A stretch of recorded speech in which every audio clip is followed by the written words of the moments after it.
শিখায়। এই দুঃখ, কষ্ট, বিপদ আমাদের কোমরকে সোজা করে, আমাদের পায়ের মাটিকে শক্ত করে। চিল্লায় বলেন ঠিক কিনা?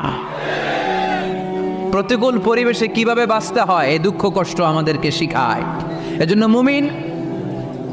মুমিন বান্দার বৈশিষ্ট্য হচ্ছে দুঃখ কষ্ট বেদনা জ্বালা এগুলোতে সে আপসেট হয় না, সে হাল ছেড়ে দেয় না, সে ভরসা রাখে একজনের উপর। চিল্লায় বলতে হবে তিনি কে? কারণ মুমিন জানে রাত্রি যত গভীর হয় অন্ধকার তমানিসা ভেদ করে সুবহে সাদিক হয়।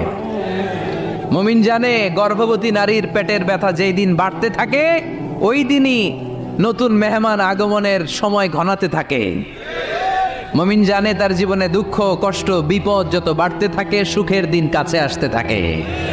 এজন্য মুমিনের হারাবার কিছু নেই। ফাইন্না মাআল উসরি ইউসরা, ইন্না মাআল উসরি ইউসরা। নবী হে, কষ্টের পরেই আছে আনন্দ, দুঃখের পর